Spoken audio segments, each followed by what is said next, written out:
What's up and welcome back to the Kind of Funny Gamescast. Of course, I am Tim Geddes. I'm joined by the new face of video games, Blessing Adeoye Jr. Good afternoon, Tim. The Big Daddy himself, Greg Miller. Brap, brap. And the Nitro Rifle, Andy Cortez. I'm right at the end of Chants of Sennaar, and this game just keeps on hitting, man. Let me tell you. Play Andy, Chants of Sennaar. We're in a dope Scott Pilgrim Gucci Thank shirt. you. I got about Is 2 that Gooch new? shirts. Yeah, brand new. Very, very Very cool. expensive too. They were like $38. I was like, all right, but Yeah. I haven't had a Gooch shirt in a while, so I'll buy a Gooch shirt. Yeah, it's good For the good holidays. stuff. Greg, you have the PlayStation Portal in your hand. I do. Now you're playing with power. I'm here, man. There was nothing on his display though. Just kidding. It was a picture of John Cena doing that. Oh shit! Whoa. Wow. Just as we were going live, I looked at Instagram and they got a code here for getting a pink diamond version of Rhea Ripley. So I'm gonna redeem that My code man. here. Got it. You see Daddy's home? I did. Randy I did Orton. Oh, Good. Oh, see. He Really just good. beat the we were ever talking living about the Usher fuck song. out of Dominic Mysterio last night. Wrestling is a whole thing, everybody. But we're not talking about today. We're talking about video games, specifically the Game Awards and our predictions. We have the Game Awards coming up next week. Very excited for that. Greg and Bless will be there in the flesh, which is very exciting. They're doing a whole bunch of cool stuff. They'll be at the show itself, being able to see a whole bunch of games. And Bless, you're making a special appearance somewhere. I am. I'm going to the Giant Bomb live show that they're doing that Saturday. Yeah, their Game of the Year live show. Very, very cool. If you are in the Los Angeles area, you should go check that out. Sold out, I believe. Oh, well, you know what? Is it? Check it I out. thought so. I mean, I might double so check. it sold out originally at They the got a bigger small venue. and it Oh. sold out so fast that they were like, Now there's a Hollywood Bowl. they were joking about like, what if we could get it to the top here? So I think this was the last time that they tweeted about it. they're gonna get the orchestra. I'm clicking the link to see if tickets are available. Because, yeah, it's happening at the Terragram Ballroom. The Terragram Ballroom. It looks like I could buy tickets if I went to right now. You really need to go just ride or die for one game only. Sonic fucking Frontiers or whatever it was called. First of all, that came out last year. The game Oh, that came out shit, this year word? is Sonic Superstars, yeah. Yeah. Oh, that's Oh, man, I'm going to Let's fucking go. ride or die for Sonic Thank Superstars. you. I appreciate Sonic it. Bless. the Hedgehog. But anyways, you can find them in Superstar. LA if you're there. If you're not there, you can hang out with us at home. We will, of course, be live reacting to the Game Awards. It'll be me. It'll be Andy. It'll be Snowbike Mike right here at this table, hanging out, having a great time with all of you, reacting to all the major announcements and winners. Greg, We're Miller. about to go through and do a whole Game Awards show. Yes. But one of the things we don't have on there, in a meeting I just had with Snowbike Mike, and he doesn't have inside information, to be clear. He doesn't have inside information. He guarantees me someone's going to rush the stage this year. No way, right? That's not happening again. I sure as fuck hope not. He's like, I somebody will really- try. He's like, one of these, I think somebody's going to try. one of these someone's millennials or Gen Zs, I forget who I think they might insulted. get stopped this time, though. Yeah. Like, I think somebody's going to fucking, like, Lay 'em Batista out. spear them, yeah. Oh, there's gonna be air marshals like kind of undercover. They're like, you're gonna see a dude wearing a fucking game shirt. You're like, you're not a fan of that. It's gotta be a game that like sticks out. We're like, oh no, Yeah. you're here for security. You're not actually. Because here I don't think Jeff Keighley fandom. could survive a third time in the last 12 months of somebody rushing the stage. See a dude with a Viva Pinata shirt. Like, nah, Yeah. he's not real. Just fool me once, shame on you. Fool me twice. Damn, we got to beef up security. Yeah. Fool me 3 times. Now it's Jeff It's Keighley's just fault. done. I'm over. Yeah. I'm shutting it down. Yeah, so hopefully we're not going to have that happen. And don't do that, everybody. Just don't. Please. I'll tell you right now, if you try and I catch wind of it, I'll stop you. I thought that Greg was gonna hit. But I us. have to be pretty close to stop him. You know? Yeah. And I don't want to accidentally tackle some indie dev I didn't know. I thought you were gonna give us some big scoop. Tackle them dead. I thought you were gonna be like, Stonebike Mike. This is not like a leak or whatever, but he Oh. has on a good authority that Halo or so whatever the fuck. Yeah. Like, Yeah. someone will rush I'm like, the I'm stage. at the Tahoe point. Squirrel says this is. I'm at the point where I'm afraid to like be in the theater and make a wrong move, like look a little suspicious. Mhm. Like I'm definitely gonna be in the audience, just like sitting like as straight and do my Among Us. Like I'm playing it. Nah, but straight you're as gonna be possible. dressed so good. They're gonna be like, that guy's not here to get kicked out. Wasn't that kid that did it last time? He was dressed fine, right? Nah, Fine. He, just had, like, He wasn't dressed He had a good. peak coat, you know. Yeah, But he, I mean, he didn't was look wearing like clothes everybody that, else like- wearing a graphic tee. Yeah, you're He right. what was people wearing usually clothes that wear, he though. was drowning in, you know? But like They're way people too aren't big for him. like 95% of the audience at the Game Awards isn't dressing up to dress up. Like they're all wearing graphic tees with a little jacket over it.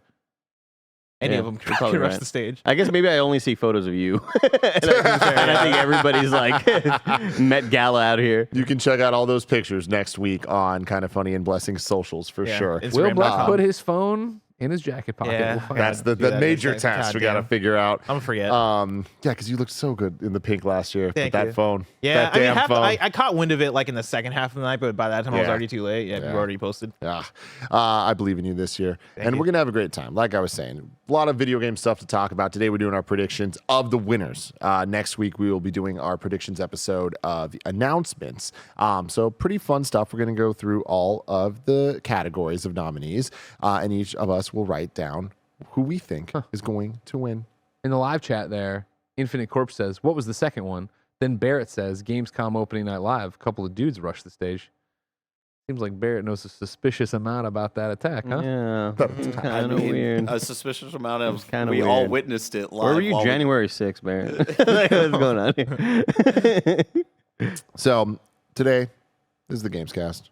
You can get on youtube.com/KindaFunnyGames. You can get on roosterteeth.com. You can also get it as a podcast by searching your favorite podcast service for Kinda Funny Gamescast, and we'll be right there for you. You can also go to patreon.com/KindaFunny, where you can get the shows ad-free. You get a whole bunch of bonus content, and you get to be a Patreon producer like Jackson Hampton and Delaney Twining. We appreciate both of you so very, very much. Today we're brought to you by Shady Rays, but I'll get to all of that later. Before we even get into this, Greg, I know we've talked little bits here and there, but now that you are a couple weeks removed from getting the PlayStation Portal in your hands for the very first time, That's right. Are you higher on it, lower on it, or exactly where you were?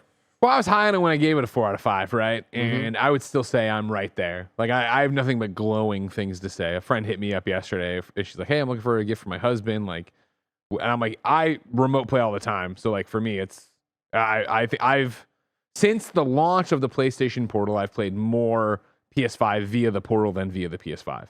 And that's just, being tired and being a dad, and also where we're at with games right now, where it's not like I need to get down to play the latest greatest. I'm playing through other things or touching on things, trying to get back for Game of the Year conversations or tinkering. But like Bluey, when I reviewed Bluey, I played in Platinum Bluey only on the Portal. I never saw it on the big screen kind of thing. Wow. And it's just like, fuck yeah, I'm so happy with it. Tears of the Kingdom looking at fucking Bluey like, you son of a bitch. Hey, the Switch is in my bag. Who knows? I'll have you know, and I have turned it on. So we are getting Did, close. did you Turned it touch on. Tears of the Kingdom at all while you're in Chicago? Absolutely not, but that's not that's the right I place didn't play any video games Yeah. during that. The flight's like, let's just keep Ben occupied until he goes to bed. Then he goes to bed, you go to bed. Remember, Barrett, we're sending them all on vacation.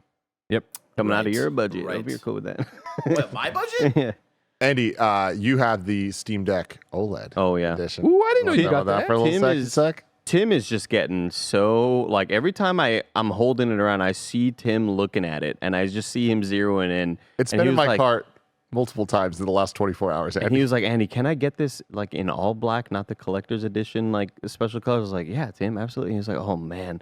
And I can feel the temptation Yeah. getting, like, hotter and sweatier. I've watched many reviews in the last couple days of this thing from many people I trust. And isn't it just a lot of people you trust being like, this is this the best is the device best thing you've ever. made? And Yeah. I'm just like, fuck. Yeah. Yeah. Some dude I really trust that is like obsessed with OLED like I am is like, this is the best OLED screen I've ever seen. I'm like, I don't Hell fucking yeah. believe you. Ooh, see, don't I disagree believe there. you. Okay.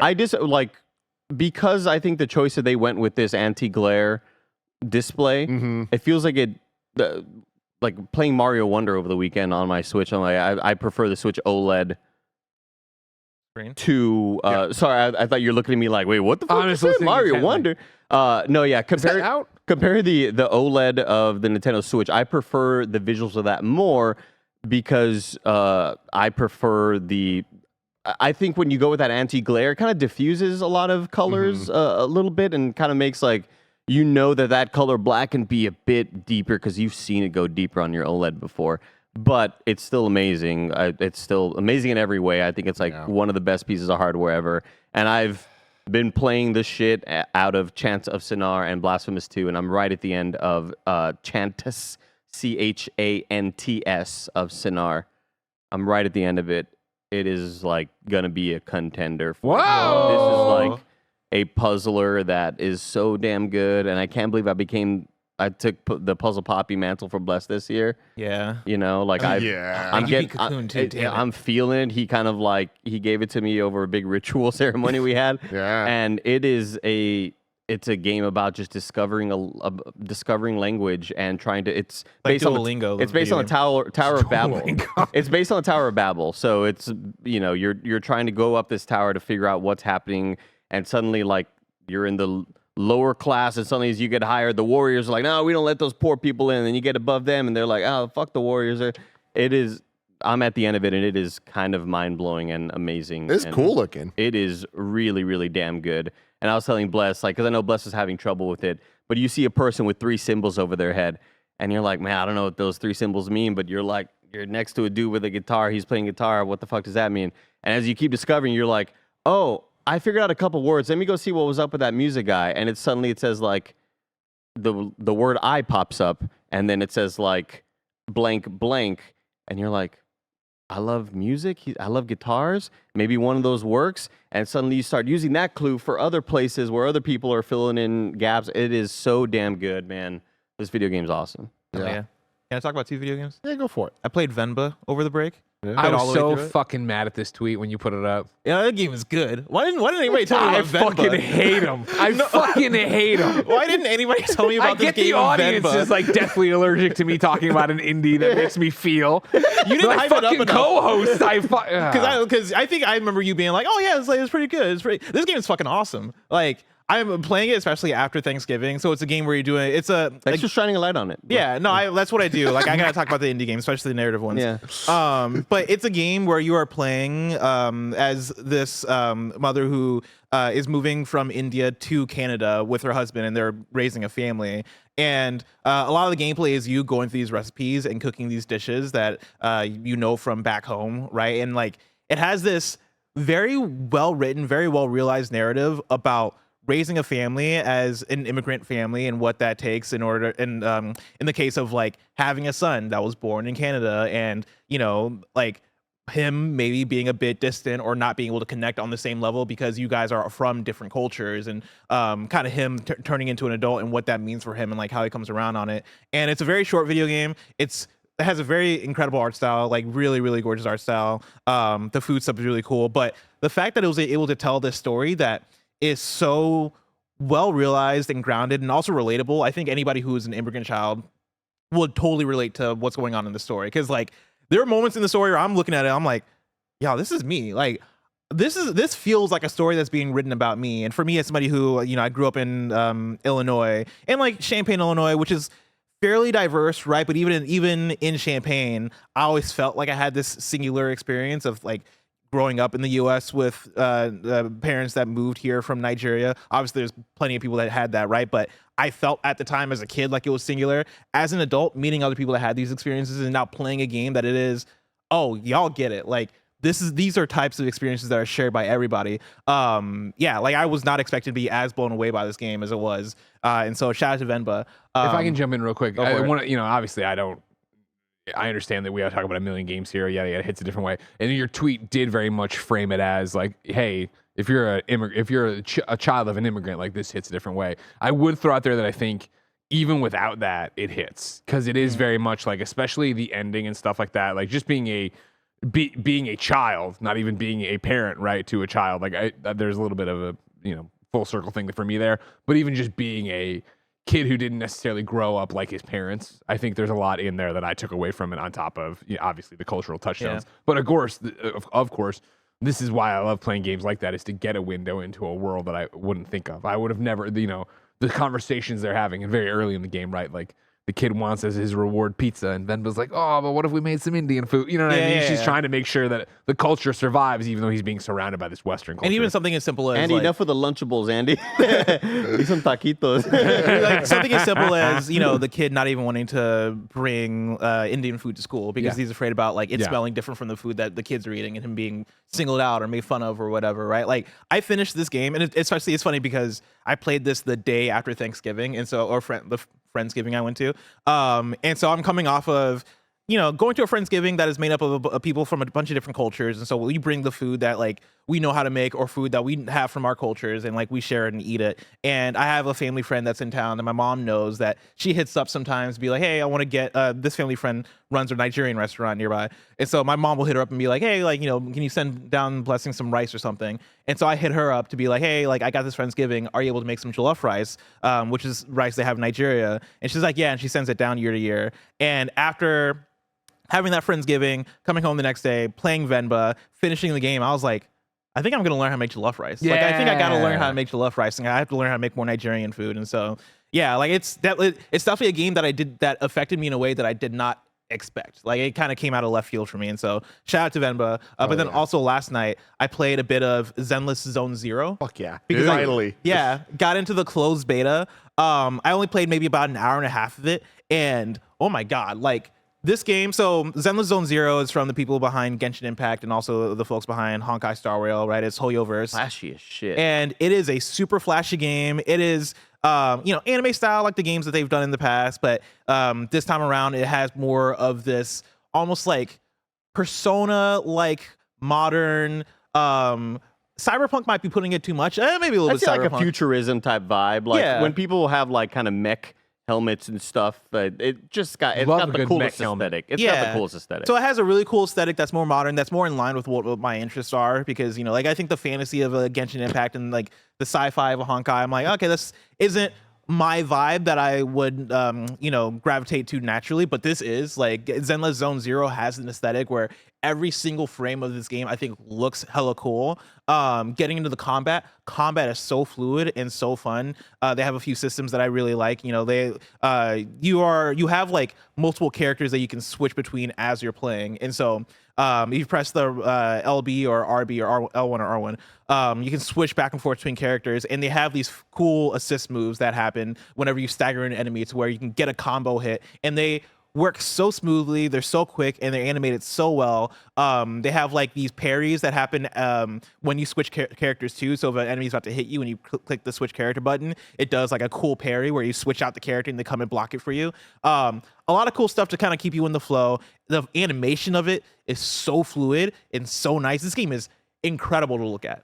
The colors are so vibrant, and yeah, they absolutely nailed animation in this game. Like, if there's one thing that I would say, hey, like, you should check out this game for, I think it would be to look at how smooth the combat is and how good the game looks. Get that logo on a shirt, you know what I mean? Yeah. All that damn logo. The UI design is incredible too. Like, I want every frame of this game on a shirt or on some kind it of piece of reminds me merch. of their version of kind of like realizing a more humanoid version of Splatoon in terms of like style, in terms of like, you could tell there's like in-world shirt, clothing brands and shit like that. It just oozes style. Yeah. It's so damn good. I will say the one thing, the big thing I will say that like has me a bit like, oh, that's interesting about this game is when you get into the flow of it, the game, it's not what you'd expect. Because you look at the gameplay and you see the combat and you see like the characters doing all this stuff, and you're like, oh, this looks cool, this looks fun. It's a third-person action game. When you get into the flow of it, large portions of what I played had me in like this hacking minigame almost, where I am on this screen where like I have this, there's like a bunch of TVs placed next to each other, and I am playing as a character that's navigating through like this maze of TVs, and it almost feels a bit roguelike-ish, where it is, all right, choose your path. Once you get to a certain tile, that's then going to activate the combat, and that's going to throw you back into the gameplay. But I was surprised by how much time you spent like navigating through like the tile-based TV thing, and it seems like that's a large part of the game. And I was very surprised, just because I was like, oh, I am not in that third-person action scenario as much as I thought. Like, I'm spending maybe a good 40% of the time navigating through like these tile mazes in a way that like I want to see how that builds on itself and how that progresses, because I could see a scenario where that ends up fun in like a roguelike way, where it is, oh, you had to choose between this direction or this direction so you can get this upgrade versus this upgrade, or like try to choose between currency or like another thing. I could see it panning out that way, but the way they present it is very different from what you would expect out of what you've seen in the trailers and stuff. So that's the only thing where I'm like, okay, this is weird. But aside from that, like, I'm having a pretty fun time with it. I think my other thing is I want to see what long-term combat looks like. What am I upgrading? What am I unlocking over time? I could see maybe the combat getting old after a little bit, but it's hard to judge right now. But yeah, it plays smooth. It looks really cool, and yeah, I was pretty blown away by it when I was playing it last night. Yeah, get me into that beta. What's up? Hit me up. I already sent the email. All right, hit me up. Thank you. Dang. I got it. Man, he's getting things done. And I'm sorry, Tim. I know we're gonna get to the Game of the Year thing. I just have one sentence I just want to say. about another game I've been playing, and then we'll move on immediately. I don't even need a reaction from y'all. Okay? One sentence. Don't look at him. Don't think. When I was naming the title for my YouTube VOD for Blasphemous 2, I almost named it No Silk Song, No Problem. Damn. That's all I'm gonna say. Whoa. Like that's how good this fucking game is. Okay, Whoa. we can That's move on. crazy. But God, it's so good. That is exciting. Well, we are going to move on because we have a lot to talk about. Many categories. We're going to go category by category, boys, and predict who we think is going to win. Just starting off, everybody, you can go to the Game Awards website right now. You can see all the nominees. You could play along with us if you would like and do all of this. We're going to start at the bottom and work our way up through all of the different categories. There are a handful of categories we're not going to predict because we're just woefully ill-equipped to even get into them. Those include esports event, esports coach, esports team, esports athlete, esports game, and then content creator of the year. The only esports I care about got canceled. Overwatch League, rest in peace. I hope Evo wins best esports event. Yeah. I don't know what any of those But are. Barrett, if you could actually bring them up now, just starting off here. Yeah, best esports event. We have League of Legends World Championship, the Blast.tv Paris Major. You can't convince me that's a real thing. Yeah, I've never heard of the You Blast can't convince TV me that Paris really Major. That's happened. crazy. The International, as always, and then Valorant Champions 2023. Give it to Evo. So we'll I see. don't know if Evo's actually ever won one of these, but I hope it does. Yeah. It's always League. Yeah. But I feel like every year for the past 4 years, I'm saying like I think Valorant might finally do it, and it's always League. It's always League. But then moving on to there's esports coach. You can check them out here. We got Shout out Well, my who was guy. the one? It wasn't one of the guys in this. He just tweeted like, "Remove me. I didn't coach at all this year." Yeah. Yeah, I'm pretty sure it was that dude, the fourth Remy? dude, maybe. I thought it was Remy there. Yeah, yeah. Remy Zero. Well, keep Small your eyes on one. Remy, everybody. And then we got esports team as well. Anyone and y'all care about? Fnatic very awesome at Valorant, and there's Evil Geniuses does a lot of different stuff in the fighting world and in a lot of other games and like Rocket League. Greg, and if stuff you had like to that, guess, JD Gaming, what game do they play since we're blocking the thing? Dota 2. Parrot, is that right? but That's a good. I mean, it's probably a League though. Okay. Maybe Valorant. Can we get confirmation? I don't know if we can. Then we got best esports athletes here. Andy, you a fan of any of these people? Oh, they played League, by the way. Bless. League, yeah, I got I mean, Faker the GOAT, right? We're talking about like the Tom Brady. He won another ring in League of Legends. So he's probably going to get it because it's one of those like this dude won 3 championships in like the first 5 years of his career and was like, wow, this guy's going to be the best of all time. And then took a long time to win another. I think it was like a 10-year gap until he won just recently at World's event. So it's probably going to be Faker. Mainly because he's probably the most popular on here, and he's, I think, like the only esports dude I've ever seen in a commercial. Like Samsung has him in their mobile gaming ads and stuff, and they're like, "That guy's Faker. That guy's a legend." You ever seen that commercial? I hate that commercial, dude. 3 years from now, I'll be canceled. So we've done something horrible. Shout out to my No, guy. don't say I'm just saying. This is how it goes. Faker. My guy Paco, aka Hydra. We go back to high school. Oh, word. Yeah. Oh, I got a together. fun one for you. I never met this guy in my life. We don't know anything about any of this world, any of this shit, right? All right. So like this week, it was Thanksgiving, right? I don't know if you were aware of this. Tim. Oh yeah. I had to go to Chicago, of course, go see the family. Chi-town. What a waste of fucking time and money, am I right? Windy City. But I get there, right, and I you know, access to every video game on the planet. I know everything. Every kid I meet just wants to play Fortnite. I'm like, fine, I'll play fucking Fortnite with you. You know what I mean? So I'm playing Fortnite with and my dad's girlfriend's grandkids. I'm playing Fortnite with Jack Poe's kid. You know what I mean? And at one point, I'm playing with Jack, and he's like, he's using a PS5. I'm using a Switch. He's like, all right, let me take yours because he want to look at my skins. He's like, how many of your friends are online? I'm like, probably nobody. I don't, you know what I mean? He clicks it open and it's Alex Van Aken and then Typical Gamer. And he goes, you know Typical Gamer? And I'm like, I don't think so. I don't know who's Typical Gamer. And he's like, he's this big streamer and I watch him all the time. I'm like, he's like, is that him? I'm like, I have no idea. I don't know this person or why they're on my friends list, but they are on my friends list. And he opens up his phone. He's like, he's live right now. And he opens up and it's Fortnite. He's playing Fortnite. And I'm like, I look at him like, yeah, I don't know this guy. I don't know this guy. And he's like, so is it him? I'm like, I don't know. Send him a request to play with us. And he's like, okay. And he did it. And we watched the stream and it just pops up of Game Over Greg. He requested to play with you. And I'm like, you know what? I've done a couple weird Fortnite streams Oh, where they yeah. put me in with a football player and somebody else, and lovely Megan people. Fox. In typical you got Carmen gamers. Electra or whatever. Yeah, exactly. I'm like, that must have been what this was. This kid's eyes were as big as saucers, blown away that I knew typical That's gamer. awesome. So funny. Moving on to the content creator of the year. Oh, yeah, sorry. Actually, yeah, you're right. Best esports game here: Counter-Strike 2, Dota 2, League of Legends, PUBG Mobile, and Valorant. Andy, It's gonna be League or Valorant, I think. PUBG Mobile. That's interesting. Counter-Strike People 2 kind of having its big re-release, but being marred by a lot of technical issues where like hit registration just wasn't happening and player collision when they looked into it, they're like, why is this not a headshot? It's like, oh, because the character's collision, the head is like looking back and like I'm not shooting the head. wow. Like, it was plagued by a lot of those issues right at the launch. I think they fixed a lot of those issues though. And I think Counter-Strike maybe has a decent chance because of its big glow up, but I'd say League or Valorant most likely. The final one we will not be predicting here is the content creator of the year. We have Iron Mouse, People Make Games, Quackity, Spreen, That's a great name, Quackity. and Cypher PK. Quackity is one of Carl's boys. Yeah, I only know Yeah. Quackity because of Carl. Yeah, and then People Make Games.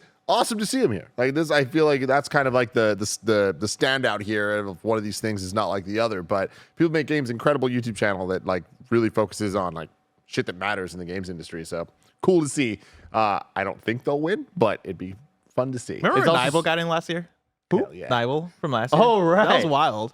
Quackity also does this cool shit where he does like he has a Minecraft kind of public realm or like private realm, whatever the hell, but has live translation from English to Spanish in case anybody doesn't speak English or in case people like he's very, I think Spanish is his first language. It's just really impressive because I just thought he was another Fortnite or Minecraft kid that I'd never seen, and suddenly he's on all these Spanish publications, just extremely fluent in Spanish and also speaks English incredibly well, and he's just like kind of this well-traveled kid, and he seems really cool. So I'm gonna be rooting for him. Went to People Make Games YouTube channel. First thing that pops up is an image of Timur Hussein.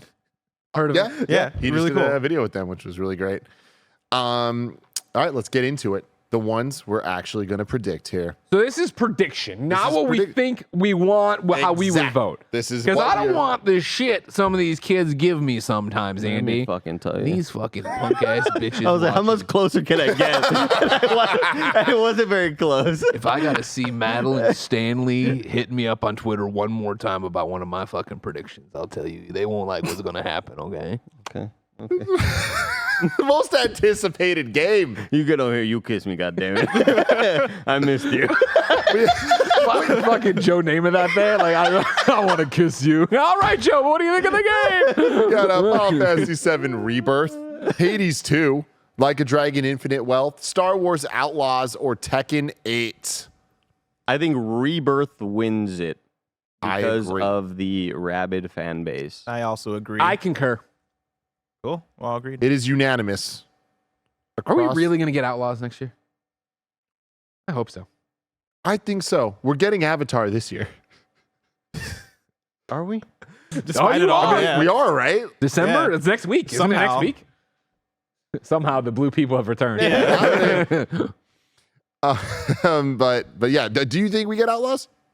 I hope so. I don't really have a reason not to. It's not like, I'm expecting massive to screw it up or anything. It's just like we saw that one great demo, that one great presentation of it, and then as you'd expect, it's been quiet. So it's just one of those like, oh, okay.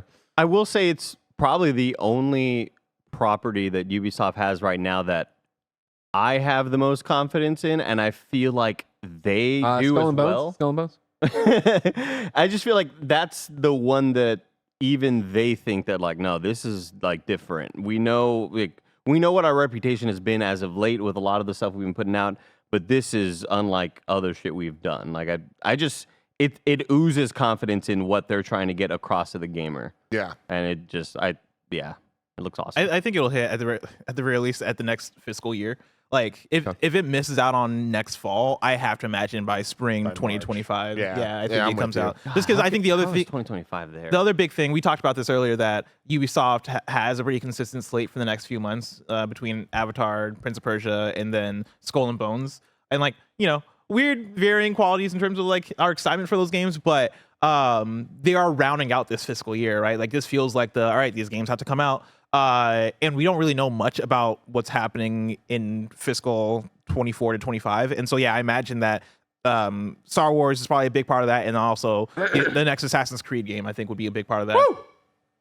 But I'd be surprised they put both those out in the fall. That's the one thing that I'm curious about is how do you frame those things? So Assassin's Creed is a fall game. That's the Japan one, right? That's Red. Assassin's Creed Red. And so if that comes out in November, then do you put out Star Wars in December or do you wait until the spring to put it out? Excellent questions. Moving on to the next one. Best adaptation. We got Castlevania Nocturne, Gran Turismo, The Last of Us, Super Mario Brothers movie, and Twisted Metal. I love What a a good damn nocturnal emission, but let me tell you, Andy, it's going to be Joel and Ellie.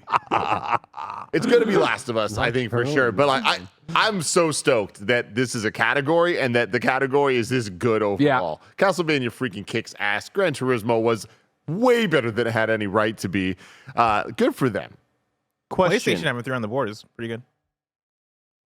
Would there, if there were 6 nominees, what would the 6 be? Was there another adaptation? I mean, off the top of my head, I can't think of any that like would fit the timing of Right. Was there? I feel like every year there's a Resident Evil. Was there a Resident Evil TV show this year? There's a Resident Evil CG movie that came out. Oh, what this year. about the Silent Hill thing? Not a game. Ascension? The interactive series. It's an interactive series.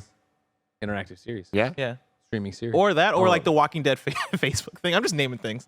Right. No. But like, I feel like if you're stretching, then you'd start to get into some of those. Yeah. Sonic Prime. Oh yeah, Sonic Prime. It was great. Sonic. Yeah. But that's and the Cuphead show was not this year. Maybe it would count for this year though because it was like. But wasn't December there? I last think year, there was I'm pretty another sure. season this year. There was. Yeah. Yeah. So yeah, Cuphead show would be actually great Yeah. for this. Either way, like I think these are all like great nominees, and like Castlevania freaking kicks ass, and the new Devil May Cry they put out a teaser for it like last week. Oh my god, it looks incredible. So good for them, and also let it be known that Twisted Metal is Game Award nominated, baby. We're fucking out here. Season 2 win. I will say egg on my face. to Andy's question, right? Like I think this also encompasses things like board games and like adaptations that in that way. I would think, and we get plenty of those in a year of like video games turned into board game type shit. And so Remember, if indie can be anything, then you could have put Goodbye Volcano High here, and it would attract. You know, whatever. that's also very Figured true. it out. Yeah. But it's gonna be Last of Us. But so we all agree, Last of Us. Yes. So far, we're being fucking boring. I'm gonna need some spice, Andy. I mean, it's pretty. I mean, yeah, I know. for sure. Best multiplayer game. We got Baldur's Gate 3, Diablo 4, Party Animals, Street Fighter 6, or Super Mario Brothers Wonder.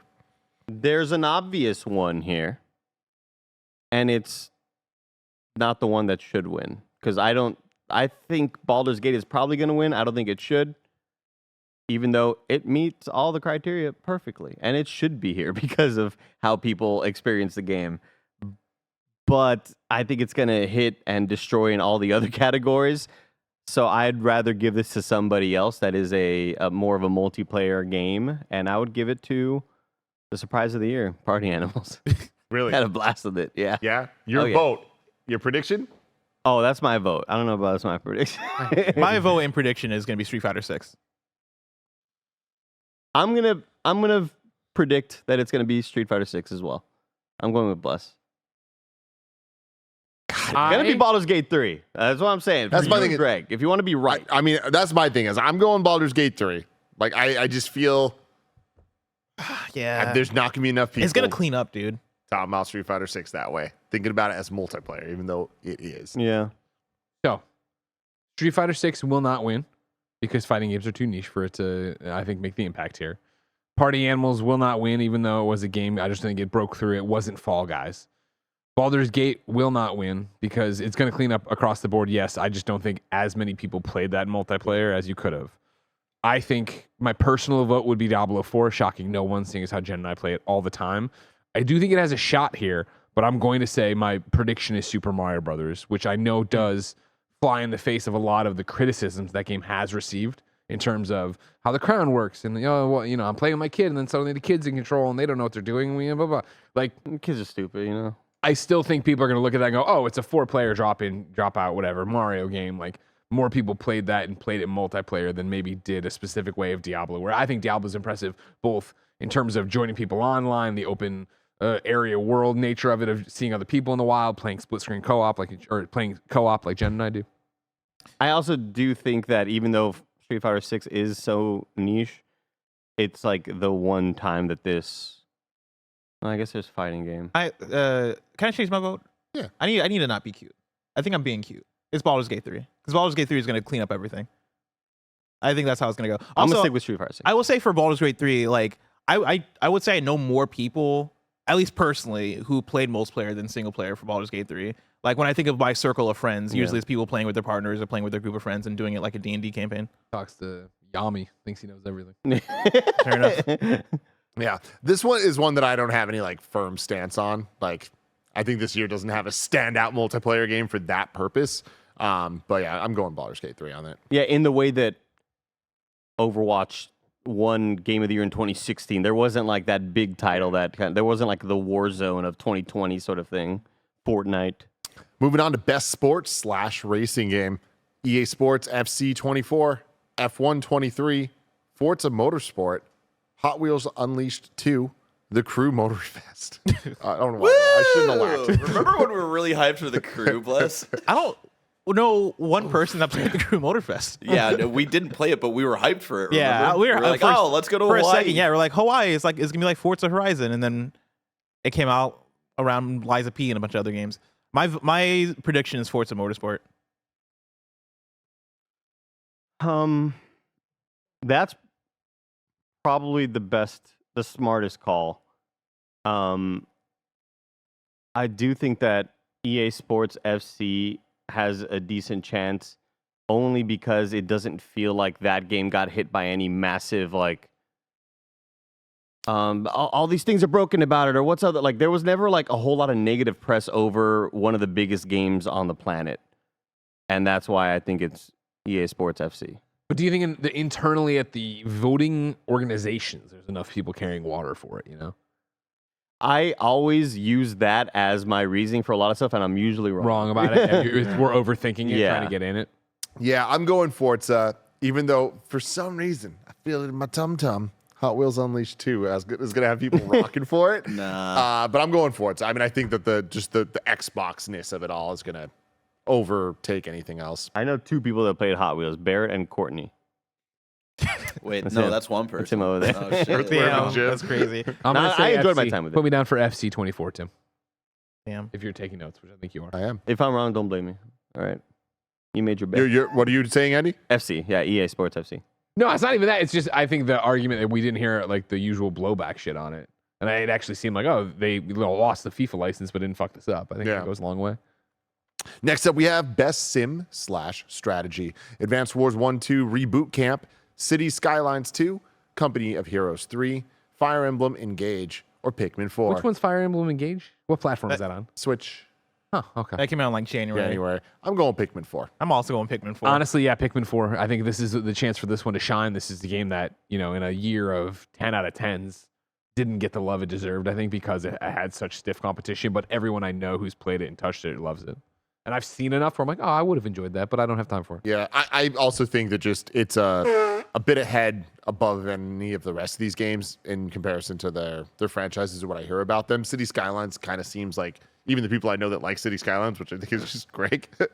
City Silence has never clicked for me. I'm just a SimCity kid. Okay, maybe that's I've tried to get into cities every time and I just can't. Yeah, and Fire Emblem, it engages really, really, really good. I just think it didn't capture the magic of the most recent, like, high-quality Fire Emblem games, like Awakening or Three Houses. So I feel like it's a little lesser than, whereas Pikmin 4 seems to have nailed it. So Yeah.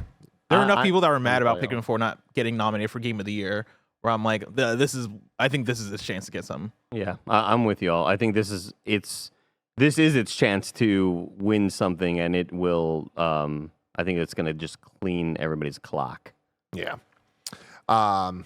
I don't know why you said clock, like Clock. I really wanted to pronounce the L Like the in Scott. there. Scott. Best Family. game. I thought it was his best family. Well, it is just best family, which like is very I mean, funny. that's a different What if it question. was all these games and then me, Jen, and Ben? They're Kardashians. love it. We have Disney Illusion Island, Party Animals, Pikmin 4, Sonic Superstars, or Super Mario Brothers Wonder. Super Mario Brothers Wonder. I think it's easily my prediction is Super Mario Brothers Wonder, but I want to give the biggest shout out to Disney Illusion Island because I think it's the actual answer for Oh, what wow. the best family game is this year. The multiplayer in it is amazing. It's the most accessible Metroidvania. Like this game is going to turn young kids into Metroidvania enjoyers in the future, and I feel like that's all wrapped in amazing Disney qualities. It's a very special game, and I think that it is very, very, very family focused. But yeah, it's Mario Wonder. Is there any argument for Party Animals? Because I feel like I live under a rock. Because I don't think I've even seen gameplay of Party Animals, and it's the second time we've seen We've it pop up streamed in it the many nomination. times here at the studio. Party Animals is so great, and I think it would have hit so much harder had it not gone through a long waiting time, a long gestation time, because Party Animals Open Alpha or whatever the fucking pre-beta, whatever they want to call them, came out like 2 years ago, maybe 3 years ago, was available for a week or so, and we all loved it. This is during the pandemic, and then it just went away, and it was gone forever. And they were like obviously developing and working hard on it, but it was just a long time to when it finally came out. I think it just didn't quite have the buzz there. It's legitimately a way more fun version of Gang Beasts. It is. Okay. I enjoy it more than Fall Guys. I think it's like so well made, and it looks so damn good, and all the animals are adorable as hell to look at and to collect little things for, little costumes. It's a really damn fun game. I just wish that I just don't know if the momentum was there, especially in the PAX 2023. Yeah. I'm going to go with Mario Wonder for my prediction. Wow, doing Sonic like that. Andy? I am also going to go with Mario Wonder. Kill it. I love Sonic. I love Sonic Superstars specifically a lot. Huh? No way. it's Have best you, did you family ever, game. yeah, no way. But did Yeah. you ever finish it? I didn't end up finishing it. I'm Okay. so close. I'm slow playing it, but I'm like maybe like 4/5 through it. Yeah. Wait, so that co-op what a stuff fun didn't work too great? Surprise, surprise. Who the fuck would have thought? Best fighting game. God Round of Rock. Let's go. I don't even know what that is. Cool. It- I mean, I saw an email press release, read it, and I was like, that's a cool idea. I think Yeah. it's like a rhythm fighting game. Ooh. Yeah. God of Rock, Mortal Kombat 1, Nickelodeon All-Star Nickelodeon All-Star Brawl 2, Pocket Bravery, or Street Fighter 6. And somehow, once again, seafood. I think we should all vote before blessing those. It's Street Fighter 6. Yeah, it's Street Fighter 6, yeah. I think it's Street Fighter 6 as well. You don't want to go Mortal Kombat 1? I saw the gears turning. Mortal Kombat Run I was- 1 was great, right? Yeah. Like, yeah. I it was great, I was yeah. close. I know a lot of people love Mortal Kombat 1. I just I think Mortal Kombat 1 may have surpassed Street Fighter 6 if the stories were flipped. If the prior Mortal Kombat game was a bit more troubled in its development, just like Street Fighter 5 had a long time to finally get right, where it took like 3-4 years for Street Fighter 5 to finally get to a place where everybody was unanimously happy with it. And Street Fighter 6 felt like this is their redemption, and they nailed it. The God of Rock has gathered the universe's greatest musicians to clash for musical supremacy, battle to the beat by hitting notes in rhythm, and unleash harmonic attacks against opponents in this competitive rhythm fighting game hybrid. That Why sounds did, fucking why did you dope. go to harmonica? Harmonic attacks. Harmonics. Yeah, harmonic. He said harmonic attack. And so then I did a harmonic. Yeah, when the or words come harmonica. together. Like, this looks Harmonica. fucking sick as hell. Holy shit. Yeah. I'm surprised you can keep up with that one. Mr. Musician, you know what I Flashy mean? shit. This Yeah. is dope. But yeah, this is what I'll say. Nickelodeon All-Star Brawl, surprising, right? 9 out of 10 from IGN. When I got my hands on it, I think for me, it elevated as one of the most. No, it's Street Fighter. Yeah, Loki. It's Street Fighter. Loki, 6. I was gonna say they gave Loki a 5 out of 10, bro. Like, So that's the thing is like I feel like Mortal Kombat 1 was awesome, but I do feel like Street Fighter 6 is like the critically the thing. And like they brought it, and I think the people voting are gonna push for that Yeah. one. Even if more people I think enjoyed Mortal Kombat 1, just a sheer numbers game. Yeah, I don't think it's a 0% chance that Mortal Kombat Yeah. wins. Like I would say maybe 70-30 on the side of Street Fighter. Like Mortal Kombat 1 is a very strong Mortal Kombat game. And it's But I think for me, it's the thing where it's continuing the trend of the last 3 Mortal Kombat games, right? It's another one of those where Street Fighter 6 feels like a return to form. I think the fighting game audience and like the critics out there have more of a respect for Street Fighter. And like, I'm somebody who I'm typically more of a Mortal Kombat person, but even playing this Street Fighter, I'm like, nah, this is the one. Like this thing is such a great playing game. And like, I think I see on the critical side a few more complaints on the Mortal Kombat side as opposed to the Street Fighter side. Like the critiques I see for Street Fighter is like, all right, the single player mode wasn't as fantastic as you thought. But on the Mortal Kombat, I feel like a lot of people have a lot to say about like how it feels to play and the animation of it and it feeling stiff and all these things. Like I think there are a bit more things you can ding on the Mortal Kombat side where, as opposed to Street Fighter 6, which feels like on every level it's bringing it. Like, new systems, the drive impact stuff's great. The Mortal Kombat's got Omni-Man, though. The Mortal Kombat does have And Omni-Man. Homelander. But also And Megan they Fox. look great. But yeah, I mean, Street Fighter has Cammy though, you know what I mean? And then like you have like the You're casual right. controls You're and all these right. things. You're right. So yeah, Street Fighter 6 is it's just the one this year. Oh, let me just say for our like game awards graphics, I've been like gathering up a bunch of stuff for the wall. Not game awards, game of the year. There may or may not just be that photo of Cammy, and you know what photo I'm talking about. Just take it up the wall. Next up, we have a word from our sponsors. Bam. After we do that, we're going back to talk about Best RPG. Boom. This episode is brought to you by Shady Rays. 'Tis the season of giving. Get the perfect gift for a special someone, yourself, or both. Our friends at Shady Rays have you covered with premium polarized shades and quick swap snow goggles that won't break the bank. Shady Rays is an independent sunglasses company that offers an unrivaled product that's just as good as any expensive pair that we've worn. Durable frames and world-class optics for all outdoor adventures. With an extensive array of styles and colors, you're bound to find the perfect pair of Shady Rays sunglasses. You already know I've been out Pokemon going, and Shady Rays have been making me look as dope as I want out in the real world. And that's not all. If you lose or break your pair, even on day one, they told us they will send you a brand new pair, no questions asked. Shady Rays is currently in their biggest sale of the year for Black Friday. Don't miss out on the best deals for shades, snow goggles, and prescription sunglasses. You can go to shadyrays.com and try for yourself the shades rated 5 stars by over 250,000 people. Again, that's shadyrays.com for their biggest sale of the year. And now we're back. You really threw me in for a loop there. Yeah, Tim. no, I was going to go for it, and then Andy was like almost going a direction that went too far. That's why I went. did That's why I went to the jib initially. I was like, oh, Yeah. he's about to do it. Yeah. The image I was talking about we're was all a family there. photo of them all. It was very, very wholesome. Very great. Go home and be a family man. Best RPG. We have Baldur's Gate 3, Final Fantasy 16, Lies of P, Sea of Stars, and Starfield. It's Baldur's Gate 3, Yeah, it's everybody. Baldur's Gate 3. Slam dunk. That sucks, bro. Like half of these aren't even RPGs. That's actually a joke. Final Fantasy 16 is I think the only one that is arguable.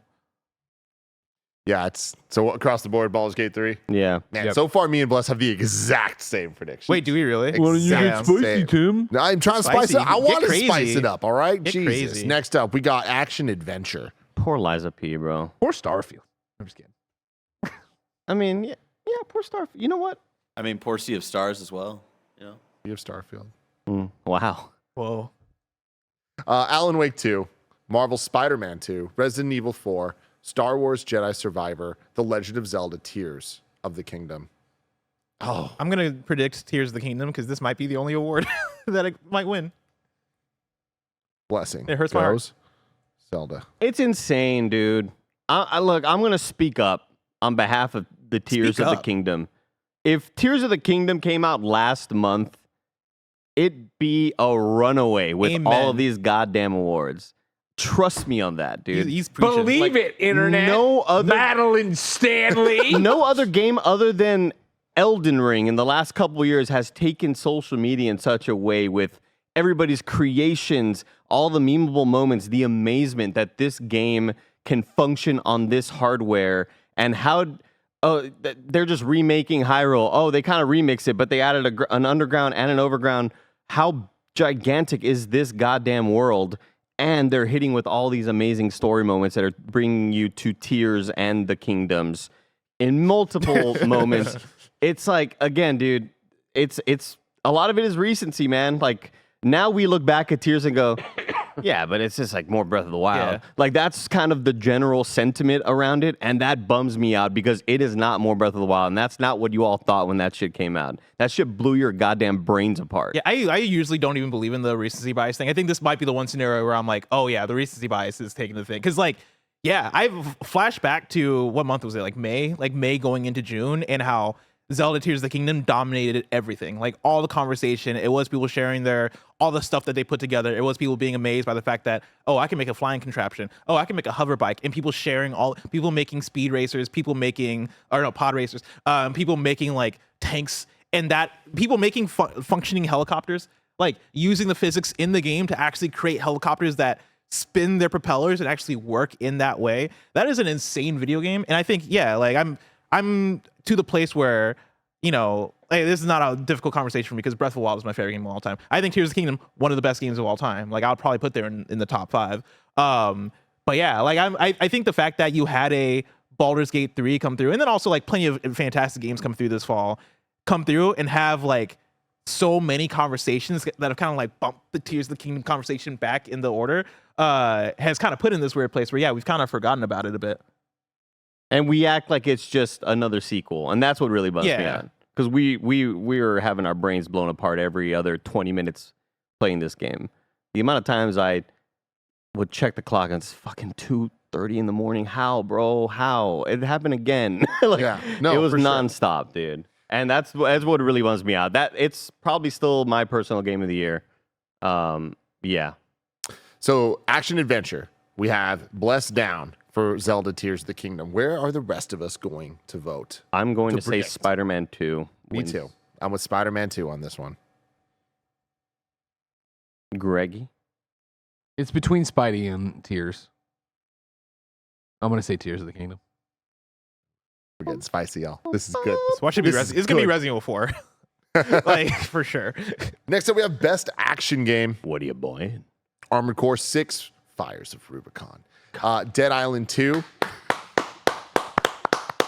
Finally getting this. The Deadheads. Y'all been playing that House DLC? I've been playing that House DLC. Ghost Runner 2, Hi-Fi Rush, and Remnant 2. Armored Core all It's gonna be fucking Armored day. Core. That is the vote for me, or the prediction for me as well. My vote. All I was gonna say, do you Hi-Fi think Rush. Hi-Fi? This is I like these when you do this because it's like Guess Who, and so I immediately knocked down Dead Island, Ghost Runner, and Remnant too. It's just Hi-Fi Rush and Armored Core. Man, you know what? I kind of even forgot Hi-Fi Rush was on here until you just said it. I know Tim said it 3 minutes prior, But you listen to me. but I do listen to Greg. But it could this is the one category for Hi-Fi Rush, right? There's another one, I think. There's a Music few others that or sound Soundtracks. design. Best Sound- game to okay, poop your right, pants. and right. art style or something Poop like your that. pants. Is that what you said? Gotcha. Yeah, I'm going Armored Core on this one. Yeah, personally, Yeah, I'm like, saying Armored Core as well. personally, it is a bit more of a battle between Hi-Fi Rush and Armored Core for me. Like, I both of those games are such different games, but they do what they're going for so well. Armored Core 6 is the easy vote because I think From Software just has this built up fan base in the audience, but then also on the critic side, right? Like, Yep. in Armored Core 6 is also just such a great game. How do they bring back this dormant franchise that's been gone forever, and it is amazing? Yeah. But yeah, Hi-Fi Rush is also like incredible. You know, like I think the fact that they were able to make a third-person action game that is so stylized, right? Almost invokes like a Spider-Verse type, like, oh yeah, we're doing really cool things with how the art style looks and how the animations look and the frame rate of everything and how everything moves to the beat. That takes a lot of effort, and they're able to nail all that stuff while also making the combat fun and approachable for people, even if you aren't somebody with a lot of rhythm, right? You can still pick up the game and kind of feel the music and still get away with it. And so Think about how good the sequel's going to be. It's gonna be That's incredible. where I'm at. I'm like, I feel like it's going to be like Ori and the Will-O-the-Wisp. the Will-O-Wisp, but what was the first one? The Ori was and the the Blind Forest? Yeah. The jump from that to that, it's like I feel like we're going to get that for Hi-Fi Rush, and it's going to be awesome. Remnant 2, another incredible game, though. More people need to play that. That is such a damn good third-person shooter mixed with really, really tough boss fights and Dark Souls mechanics and dodging through attacks, and you have your invincibility frames. Ghost Runner 2, kind of let down by. I think it started off insanely strong, and I think it was a victim of a larger scope where they went for something completely different and tried to be a bit more open worldy. When it's like, I just kind of wanted to go round to round, next level to next level to next level. It's one reason why Neon White, I'm like, okay, let me fast forward through. I just want to get back to the speedrunning stuff. That's how I felt about Ghost Runner 2. And even then, there's still moments there near the end game stuff that I'm not 100% digging, but it throws a mechanic at you. You're like, oh, this is so smart. Like, what a stacked year, dude. Even like some of the weakest games are still, and I say weakest in like extremely hard quotes. Yeah. Ghost Runner 2 is still a fantastic game, just did not have the same fun experience as I did with part 1. Next up, we have Best VR/AR Game. Gran Turismo 7, Horizon Call of the Mountain, Humanity, Resident Evil Village 4 mode, and Synapse. Humanity, I feel like that's what gets me my Puzzle Poppy title back. I forgot about that game. That game is great. And in VR, that game is pretty cool. What would you like to counter, Andy? Puzzle Poppy. Yeah, what else did you play this puzzle game? I also played the little viewfinder game too. Cocoon? I played Cocoon as well. Did you play Trend in Dreams? Because I played that too. Oh, fuck, no. This is hard because I feel like predicting this. On one side, you have Gran Turismo 7 that everybody that played it is like, oh my God, this is great. It's great. And then on the other hand, you have the tall woman from Resident Evil 7. How can anybody drive in VR? It's unbelievable. Then there's Horizon Call of the have you Mountain tried it? that is like a triple It's A incredible. game. Yeah, but it was a AAA. I would say miss, but I don't mean like a 5 out of 10. Yeah, I mean, yeah. it just wasn't. It didn't go, holy shit, this justifies PlayStation VR 2. If anything, people were I think that's the forgettable one on here, right? Yeah. I honestly think this category is just which one got talked about the most. Yeah. And with I that, agree. I mean, despite what you just said, Greg, I still kind of feel like Horizon might be it. I think I it's feel going to like be Gran Turismo. Humanity's Put gonna me be down my for vote. Gran Turismo. Not enough people play Humanity. Did you look in everybody's houses? Did you find it? How many people have VR? Yeah, I'm going Horizon on this one. It's not. If it's Horizon, that means we gotta like have a meeting. Like, and be like, yo, all right, are we trying with these votes? I think for me it is between Gran Turismo and Resident Evil. Resident Evil because like Resident Evil has the popularity, right? I think you go back and Resident Evil the 7 did 7 have VR? Yeah. Yeah, because that was the whole thing. Yeah. So Yeah. like I think because you have a legacy already there with the Resident Evil VR games, people are already like kind of behind it in that sense. And yeah, like I think I remember Damn, you're right. I'm closer to RE7. there's a level of hype that people have when you talk about Resident Evil in VR. You know, like even when we're doing our critiques of PlayStation VR 2 on our shows, I get so many replies that are like, oh, but what about Resident Evil? What about Resident Evil 4? What about like people are excited when it comes to the Resident Evil VR stuff. For me, the best experience I had in VR is Gran Turismo. And I think Gran Turismo is the strongest, especially when you have it all in the right setting, when you have the racing wheel, when you have the setup, when you have the VR in, one of the coolest experiences you can have in a video game. So like my vote and my prediction is probably going to go to Gran Turismo, but I think Resident Evil is a big contender. I think Gran Turismo is, I'm still sticking with my prediction, right? And I think it's the shortest experience. Put it on, do a race, a lap, whatever in the car, look around the car, and you understand that it's great. Whereas I think Resident Evil, there was the VR community that was hyped for it or whatever, but I didn't, even once it came out, I did not hear people like, oh man, this is the way to go, this is the way to play it. Yeah. Resident Evil 7 VR was great because it was there at launch. So I played the first half of the game that way, and like it was a big part of it. You were into it that way, I think. Synapse, if we're gonna back up there, Synapse I played and it just didn't like kick for me. I didn't think like this amazing experience. Humanity, again, I don't think enough people played. Horizon, I think, was a miss. So I think it's between Gran Turismo and Resident Evil, and I think it'll be Gran Turismo. Over here, a little boy named Barrett says, but I hear Medium is a better game. Where's the Medium VR? The Medium did what it needed to out the gate. Resident Evil We don't need to stumbled, expand. shit its pants, threw up on itself, and then they had to put VR on to try to make people feel happy about this. What a twist. What a narrative spin right there. This guy's a fucking expert. Space run for office. That's the When goat. did Eric says, God, he's so right. When did Resident Evil VR come out? Village VR come out?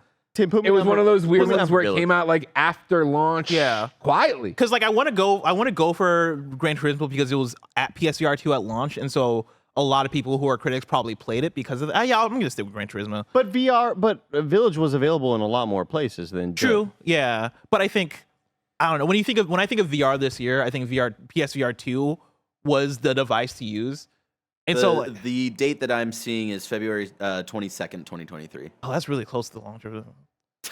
You know what? I'm gonna be different. I'm gonna be spicy. Put me down for Resident Evil VR, Resident Evil Village VR. Yeah, that's getting my vote because of the amount of hard because even if you have a Quest, you could still plug that shit into a PC and play more, graphically strenuous games like Resident Evil VR. Mm-hmm. It isn't just like relegated to whatever games play on the Quest. So I think there's just a lot more hardware out there to play RE than there was. You are saying that Village Transform. VR is actually just on PSVR. Oh, shit in my face. Damn. We're This is locking a in tough votes one. here. This is a really tough one, actually. Golf Plus. We never Golf Plus. We have Andy and Bless as Resident Evil Village, Greg, Gran Turismo 7, me as Horizon. Locking it in? Yes, and Yeah. I agree. If it's Horizon, we're having a meeting. Yeah, We're calling the heads of It's all like, these all right, people. if you voted for Dead Island 2 for action and you voted for fucking Horizon Call them out, Dead heads. let's have a talk. I would love to see, like, if Jeff would share just the numbers and see how many votes Dead Island 2 Yeah, gets, oh you know my what I mean? God. Next up, we have Best Mobile Game. Final Fantasy VII, Best mobile Ever game. Crisis, Hello Kitty Island Adventure, Honkai Star Rail, Monster Hunter Now, and Terra Nil. Honkai Star Rail, lock it in for me. Me too. Whatever Blessing says. Yeah, this is a weird one where I only played Monster Hunter Now, so I don't know enough. So, but I'll predict I'll say Honkai, sure. It's a funny name. Yeah, I don't think that the others really. But it also did Yeah. incredibly well outside of just It's a great the console mobile game. stuff. Like everybody. I heard about a lot of people talking about Honkai Star Rail, not just from the cell phone. Yeah. Like, Yeah. oh, it's a good mobile game. It's like, no, it's just a really damn good I heard- turn-based game. I heard enough people be like, yo, best RPG. Like, put Yeah. it in that category. Yeah. Then we got Best Debut Indie.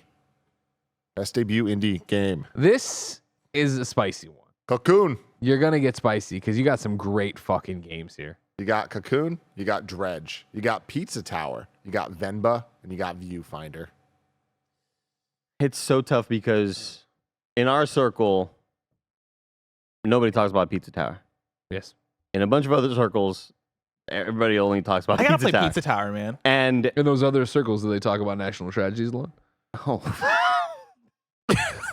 Just saying, maybe we bring something special to the table. you know? gotcha. Okay. So I can't give my brain Pizza Tower I space. see. When Second I'm Pizza worried Tower is about falling. what the fucking Bush administration was doing. All right. Exactly. We needed a reason to go there How to look much for did these they fake- know? Cocoon is gonna be my vote here, but I would not be surprised if Pizza Tower ends up winning it. And I think Dredge suffers the happened way too early in the year. Hmm. I want Venba with all my heart.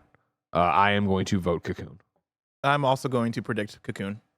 I am as well. And I just want to say, Viewfinder to me is one of my biggest disappointments of the year. But I don't think it was bad. I just, when like seeing demos, It of was it, the playing demos it, were so amazing. so Yeah. mind blowing to me that like the final product, like seeing it all the way through, I was like, man, it was so great, Yeah. and it wasn't amazing. And I think that was Yeah. the thing to me that like takes it back. But I want to give a shout out to it because like some of this stuff there, like I would recommend everybody give this 1000%. because like, it is wild. This is one of the Viewfinder is one of those that I put in like a best mechanic of 2023, sort of like best game development innovation, something I've never seen before happening in game development happened in that game, and that shit blew my brain apart. Next up, we have best independent game. Everybody, Cocoon, Dave the Diver, Boo. Dredge, Sea of Stars, Viewfinder. Oh, I think it goes to Cocoon. Again. I concur. It'll be Cocoon again. I'm going Sea of Stars. oh man, yeah, I'm It's, torn it's between Sea of those two. Stars. There are a lot of Barretts out there. Like the people that played Sea of Stars, they fuck with that game heavy. Yeah, because it's a fucking great game. Great story. So hold on. Hashtag Garl is the boy. I do like Garl a lot. His face got scratched. He lost an eye. I didn't want to spoil it. Dude thinks he's Samuel Man, you're Jackson. so right about Viewfinder. It Yeah, really bums me out. It just didn't go as far It was as it still should've. good. Yeah. But like, I guess It was fine. it was. I like like- Viewfinder had such a cool. I think you're right in terms of like the gameplay innovation, like the mechanic is really cool. But Put that as a category. in the I should actually, but in like the list of that type of puzzle games, there are like 8 puzzle games I can put before Viewfinder for me. Like I guess Talos Principle. I wonder if that came out on time.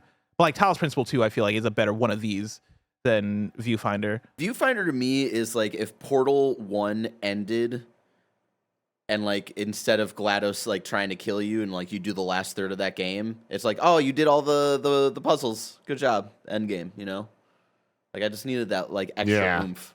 Totally. All right, so correct me if I'm right or wrong here. We have Andy and Greg down for Cocoon. Me and Bless down for Sea of Stars. Correct.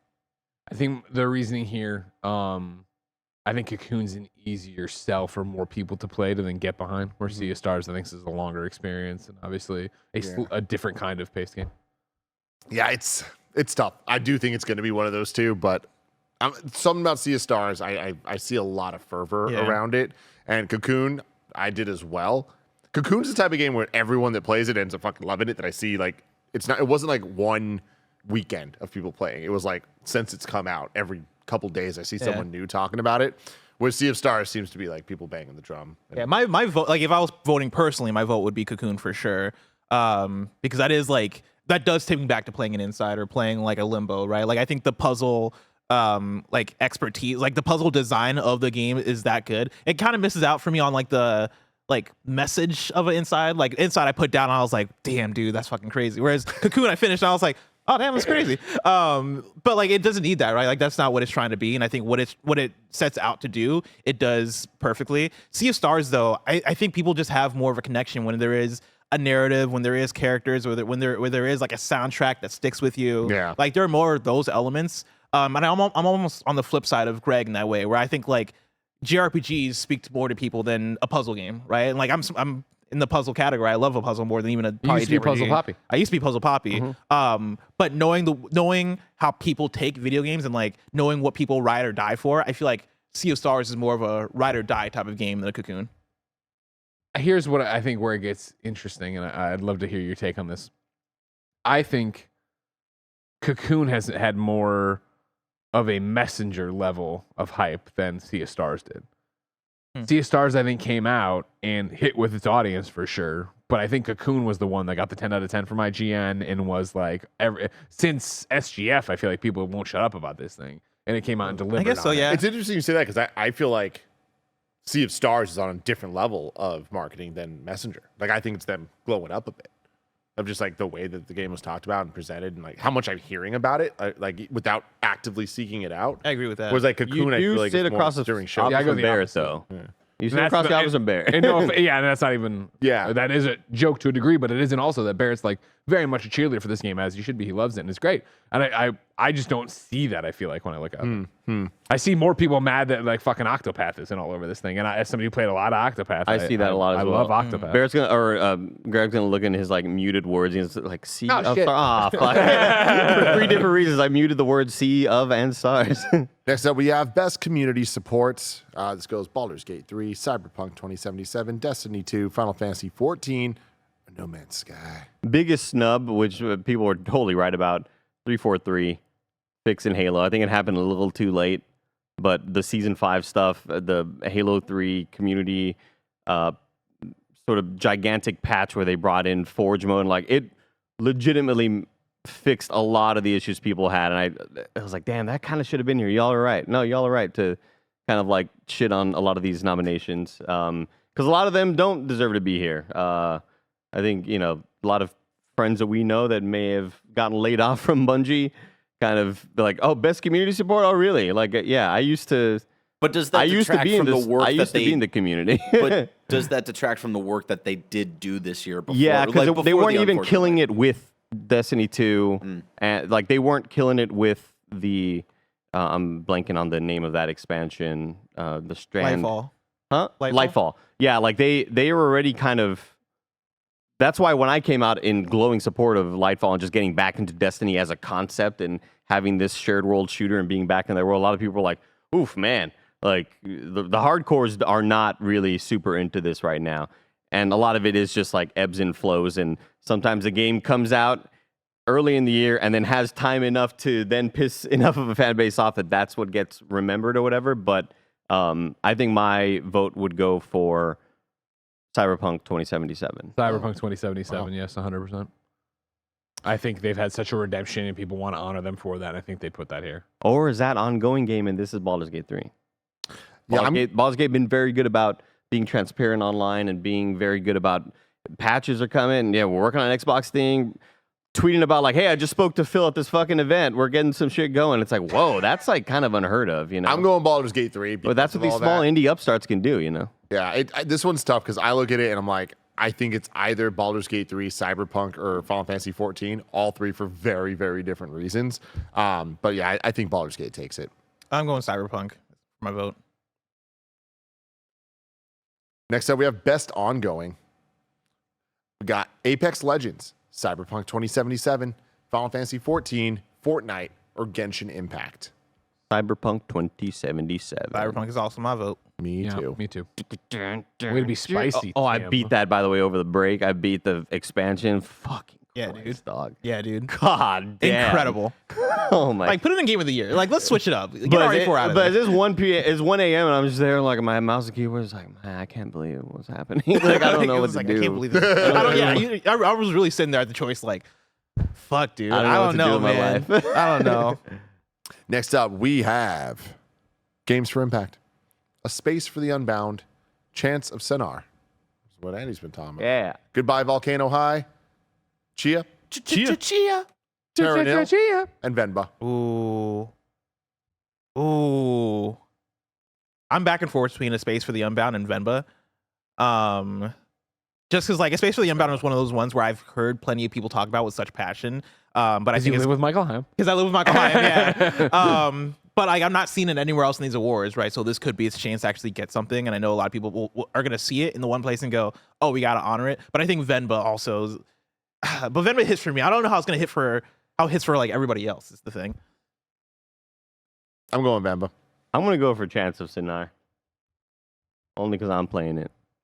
What's like the impactful message of Chants of Sennaar? Once you get towards the end of it, it's all about like we've become disconnected and just talking to people and like You got to build bridges. yeah, it's Oh, you know what should have made in here is Season. I feel like this is the one thing I would have been like, yo, Season actually has a pretty good. Yo, was that this Impactful. year? Yeah. oh shut up. That was no January. way. Did they have a good Oh, message man. though? Like I hated talking to everybody. I like talking to everybody. I wanted to take photos and capture all the world. I'm going Venba. I'm going with the heart. But also once you beat Chance, that's when like the message is real. Oh man, it's man. so good, bro. Should I Yeah. predict Chance, Oh, Andy? the only reason I started playing it was because I saw Lucy James and some people from Giant Bomb talk about it. Jeff Grubbs is all about it as well. And then Crush Stick and Chris Plant on the Besties podcast were also just singing its praise. And then Justin McElroy was like, I'm going to try it out. And Justin McElroy came back. I was like, God damn, what a video game. So I'm like, What game was this? Chants of Sennaar. Oh, okay. I feel like it's kind of gaining momentum. I just don't know if it's too late or not. Greg, what's yours? It's a tough one because I feel like it's a toss-up where it's enough people have played enough ones. And so how do you... I mean, like, my heart is with Venba. I worry about A Space for the Unbound. I don't know much about Chants of Sennaar. Worrying a good bad way. Well, That might take I it want Venba to win. I got So you. like, for me, it's back and forth right now between Venba and A Space I for thought the you'd be like, Unbound. I don't know if they'll be able to make it. But then you start doing the thing where we all overanalyze, where, again, Goodbye Volcano High didn't turn many heads, I don't think, but that one's message has been out there for so long, right, in terms of what it is. I think if you were to toss this up, most people would know something about Goodbye Volcano High. I know they're animals. All I can tell you. Dinosaurs. Are they dinosaurs? Oh yeah. I don't know shit about this game. You didn't know about Venba Dinosaurs until are 2 animals. days ago, even though I've been talking about it. Yeah, shout out to Jay and Ochoa for putting me on to Venba. I know these dinosaurs are like trying not to get extinct, man. Like the meaning Fuck, of dude. like, you know, global I'm going to say warming. a space for the Unbound. Climate The change, dust dude. got kicked up, blocked out the sun, you know, choked them out. I hope Okay. I'm wrong. Next up, we have innovation in accessibility. We are... Diablo 4, Forza Motorsport, Hi-Fi Rush, Marvel Spider-Man 2, Mortal Kombat 1, or Street Fighter 6. I got no clue. Eek. I'm going Forza Motorsport. Huh. I'm gonna keep my evidence to myself. And I think the worst part about this category for me when it comes to who I think should win is I usually base it on whoever I see on Twitter being like, a random tweet from so-and-so person on my For You page that says like, holy shit, the accessibility in this is awesome. And I just don't feel like I've been on Twitter as much this year. So it's hard for me to kind of tell in similar ways in the past where we've seen Last of Us get applauded, we've seen Horizon get applauded. I just haven't really seen a whole lot either way.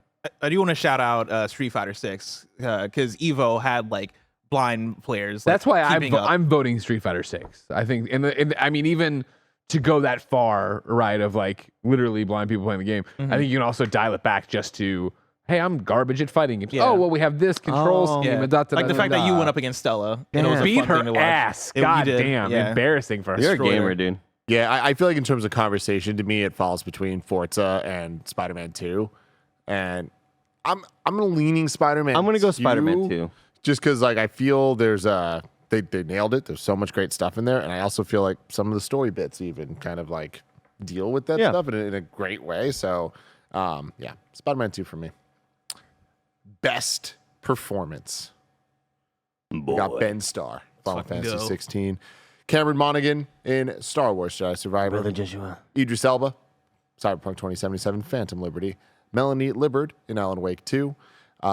Neil Bond in Newbin in Baldur's Gate 3, and Yuri Lowenthal in Marvel's Spider-Man 2.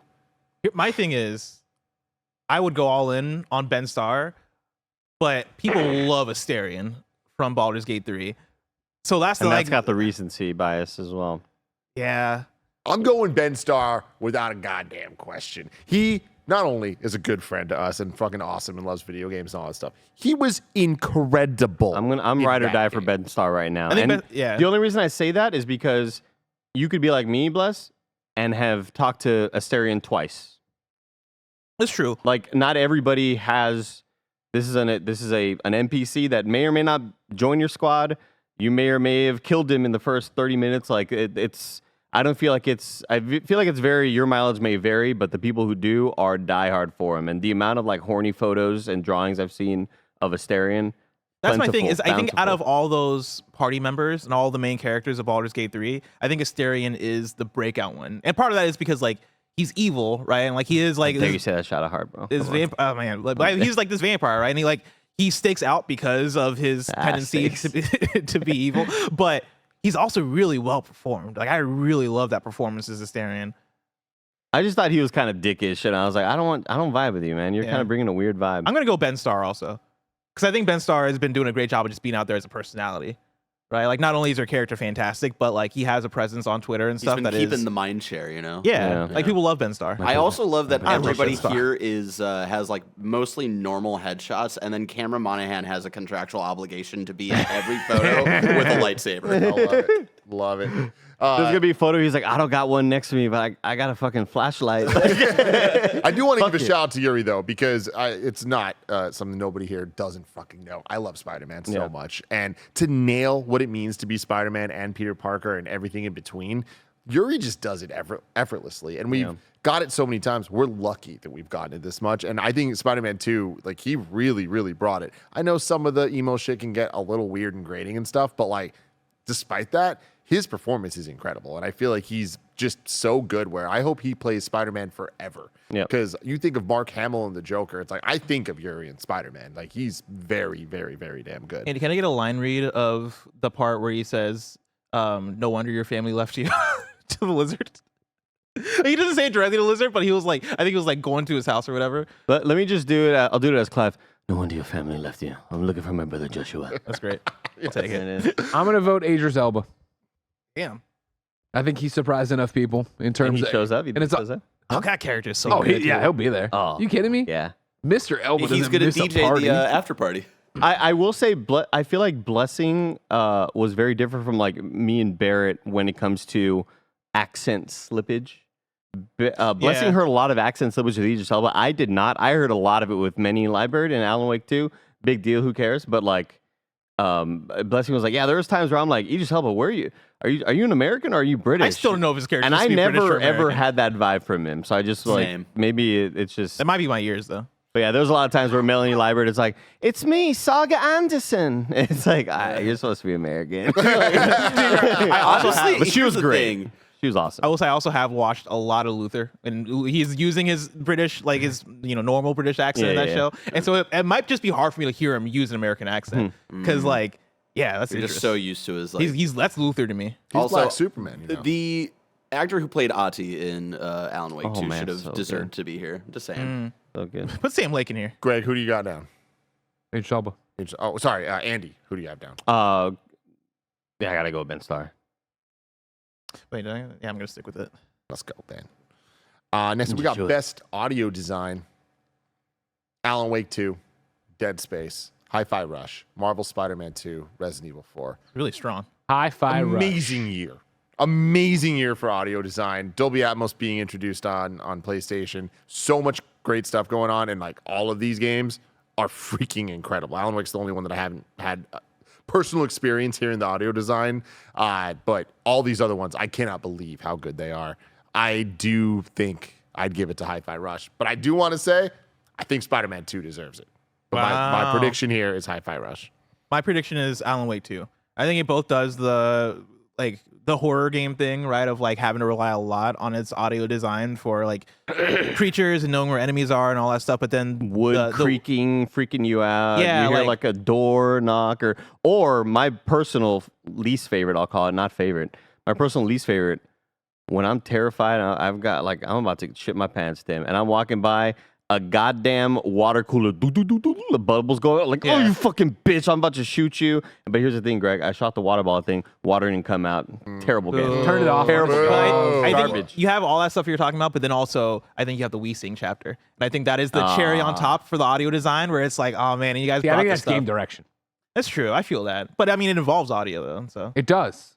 Just like You it's do so listen interesting, to right? it. Because on one hand, Hi-Fi Rush, the reason I'm predicting is I think that so much of that game is built around the audio design, and the audio design's really great and fun, and like it enhances the gameplay so much. So I'm there. But Spider-Man 2, like I don't know if I've ever heard anything like it in terms of its use of 3D sound design. Like when you were swinging through Central Park and you're going through the trees, you hear like the ruffling above you, and it sounds like it's above you. It doesn't sound like you're in it. Like every single, like the imaging of it all is just so next level, and I don't know how they did it.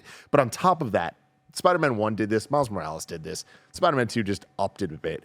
The sense of like gaining momentum as the music rises, as you start swinging more and more, it's like so dynamic, and it just doesn't miss. Like it feels so real, and like the Spider-Man 2 adding so many more just pedestrians and cars and like things happening in the world that just adds so much more sound design that you realize like how immersive it all is. I think it would be an easy shoo-in if this was the first time it was doing it. Yep. But it's like definitely better than the first one, right?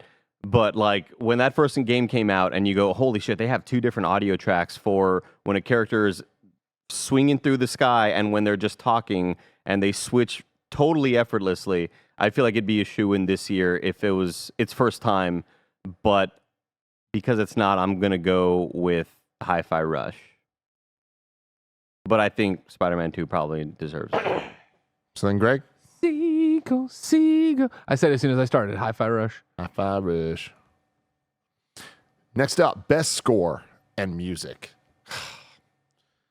Alan Wake 2, Baldur's Gate 3, Final Fantasy 16, Hi-Fi Rush, and The Legend of Zelda Tears of the Kingdom. I just want to start this one off real quick and just say, The Legend of Zelda Tears of the Kingdom score is, it's fucking pure magic. It is. There's so much love. There's so much. I will listen to songs from that game for the rest of my life and tear up every damn time. I cannot believe what they did with the themes in that. It's so good. Having said that, it's Final Fantasy 16. Not a goddamn chance that it doesn't win this. Interesting. Yeah, I think this is probably the most sure shot of a winner would be Final Fantasy here.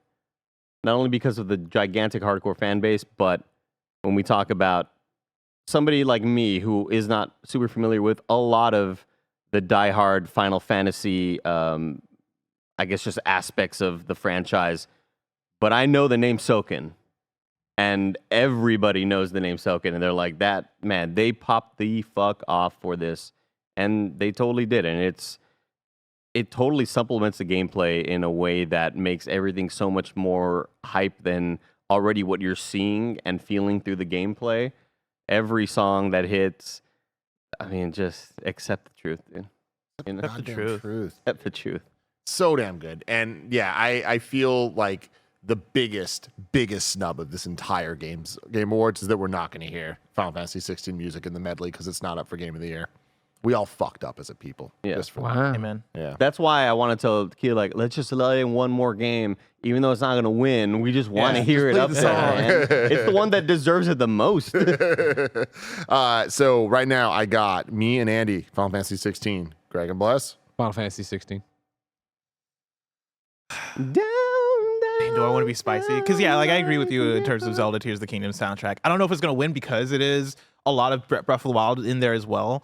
And I wonder if, like, in the mind of the judges, they're like, oh, well, it's just more of this plus, like, some. But like, I do think that it's deserving, and would probably be my personal pick. The one thing I see here that is like making me pause a little bit is Baldur's Gate 3 has such a good main theme. It's such a memorable main theme as well. I'm also gonna go Final Fantasy 16 though. And Alan Wake's going to get a lot of love for We Sing and all of the Yeah. original music made for. Anytime you finish a chapter, there's a new song being played. And while that's like an awesome thing and a very like super creative thing to do where you're just making your own music for everything, I think that We Sing will largely dominate the conversation when it comes to does Alan Wake deserve to win this one. But I still think Final Fantasy dominates. Next up, we got Best Art Direction. Sifu from last year. Alan Wake 2. God, please. Sifu again, baby. Alan Wake 2, Hi-Fi Rush, Lies of P, Super Mario Brothers Wonder, and The Ooh. Legend of Zelda Tears of the Kingdom. This is a tricky one. This one is tricky. Yeah. This one is Alan Wake 2 for me. Me too, I think. Me too, I think. Me too, I think. Everything Remedy does creatively with that big, bold, compacted, bold, plain font hitting the screen and going, the old gods or whatever the hell, along with lighting choices where you're walking into a level and these art directors are like, all right, check this shit out, man. Like we decorated this shit so you could look at this and just stare in awe while you're chasing away shadow people. I think everything it does with environments, all of the sort of next gen stuff going with like NVIDIA's path tracing, that stuff just absolutely knocks my socks off, Tim. Yeah. There's a moment in Alan Wake 2 where you get to room 666 and like, Oh, yeah. that visual is sick as fuck, dude. Yeah. I'm gonna say Mario Brothers Wonder. Yeah. That game is a visual delight on the artistic side. God, it looks so good on OLED. I Yeah. played more over the football weekend. It was a great game. Also, shout out to Liza P just for like I like what they do with the Pinocchio aesthetic. It's the tough thing with Liza P is that whenever we talk about it, I feel like it has to go up against like From Software stuff because it so wants to be Bloodborne and it is a Souls-like style game. And then like I have to think about how good an Elden Ring looks or a Bloodborne looks, and Liza P doesn't necessarily hit those levels. But I think it does do a great job of establishing its own style. And, like, I its think city. I think it did awesome stuff with character designs when it comes to how can we make these automatons evil. Yeah. But it still felt kind of generic in that weird little subsect of like, what are some ugly creatures we can think of? Like, there wasn't anything that I was kind of really surprised by, I don't think. I agree. It just all kind of felt like ugly stuff that From Software left on the cutting room floor. That being said, it's like easily in my top 10, top 5. Alan Wake 2. It is, I think, a tough one to a degree. Mario Wonder, that's one of the big things. It's so, wonderful. Oh, there's so much wonder in every screen and stuff like that. I could see it beating it, but Control did win in 2019. And I do think that, again, when you step back and think about it, Barry, can you toss that back Good up? for them. Good for them that we all voted for Control Yeah. 29. God, Control was hot. Because it's for 2019 outstanding though. creative and or technical achievement in artistic design and animation. I think at best art direction, surface level, you go, oh, Mario's gorgeous and does all this weird stuff, blah, blah, blah. But I think with reading that sounds more like Alan Wake 2 to me. It's not Mario. Mario doesn't deserve this. I'm saying. Damn. Damn. It's good. Strong If statement. anything, It's it's Number not one Mario best. here. art Other than direction. Alan Wake 2, if anything deserves this, a Hi-Fi Rush as well. I agree. Yeah. And there haven't been a whole lot of moments in gaming that I've experienced, and stick with me because it's kind of a weird comparison, but you'll get it once I get there. The way you felt when you first saw L.A. Noire characters talking at you, and you're like, holy shit, that looks like a real person. What is going on here? Like, the first time you experience that, how is this technology possible? I've felt the same way when I'm looking at Ati staring at me, and he's just sweeping, or he's sitting down on the bed and he's looking at me and talking to me. It's like, dude, this doesn't feel or look like a video game. This looks so damn realistic. I'm right there with you. Not saying that it's the same tech. I had some people thinking that I was like comparing the technologies. No, I just mean like the first time you're like, wow, I'm just used to NPC standing there and mouth flapping wide open, and this dude is like fully mocapped in a way that you would see in a cutscene, not just in a way that a dude's standing there. You're convinced me. I think the hang up that I had with Alan Wake 2 is that I don't love how the dark place looks. Like whenever I'm in there, I don't like the blurriness of it. I don't like the shadow enemies. Like whenever I'm there, I'm like, I'd rather just be anywhere else. Yeah. That's my main hang up with it. But like even as you're talking about the character animations, when it is like, yeah, you're talking to any of the NPCs and how good they look. That was one of the first things that popped off for me where I was like, damn, like this is insane. Y'all look real out here. And then also when you do like the writer's room stuff, and I'm looking at an environment, and then on in a split second you change the environment, and now it's this different thing. Change my answer to Alan Wake 2. And also, like, I know this is more like maybe a little bit more just overall direction, but the way they integrate, I would say, like the live action stuff and how that they blend that into the artistic direction and style for the game, I think is honestly like they made a goddamn movie. Yeah. It's crazy. They did like what they wanted to do with Quantum Break, but they didn't overdo it, you know? So the next time we have Best Narrative. We have 3 more categories left. Best Narrative, Alan Wake 2, Baldur's Gate 3, Cyberpunk 2077, Final Fantasy 16, or Spider-Man 2. Oh, it's a rough one. I don't know. I think Alan Wake 2 is one of the strongest contenders here. I want to push for Phantom Liberty, but like... I know how I feel about it. I know how Andy feels about it. I know how Michael Hyam feels about it back home. I don't know how the world feels about Phantom Liberty in comparison to an Alan Wake 2. I feel like I'm seeing more people go crazy over Alan Wake 2 story than a Phantom Liberty. So I'm gonna say Alan Wake 2 for this one, even though personally I'd go to Phantom Liberty. I'm gonna go against like my own kind of feelings because I do think Alan Wake 2 will win this, but I want to give it to Phantom Liberty, so I'm going to vote for Phantom Liberty and predict that wins. Proud of you. I liked how spiteful you were, Blessing. Which part? When you're like, it'll probably go Alan Wake 2, but I personally want it for Phantom Liberty. Yeah. Oh, thank you. Yeah. 'Cause I do. And I just think about the quality in side quest narrative stuff too. It's so easy to kind of forget about all these really rich side quests that you have in Phantom Liberty that. Hey, go pick up this car. Can maybe get played or go pick up that car. Oh, this fucking Can you pick this car up for me? Jesus. There's fucking... You don't like driving? It's as deep as a really fucking cool, well out really there. Cool cars. You don't talk to anybody. You get in the car and you go somewhere. Fuck, man. They Spider-Man 2. See, I'm on the exact same wavelength as Blessing, but I feel like my work gets me to a different answer where I feel like I'm the odd man out for everybody I know for Phantom Liberty. Everybody loved Phantom Liberty except me, right? Especially the narrative of it. Whereas I feel like Alan Wake 2, a lot of people rolled credits on Alan Wake 2 and we're like, oh, it's okay. But you didn't necessarily, you didn't fuck up the ending, but you didn't stick it. You didn't like nail it. That's how I felt about it when I finished it.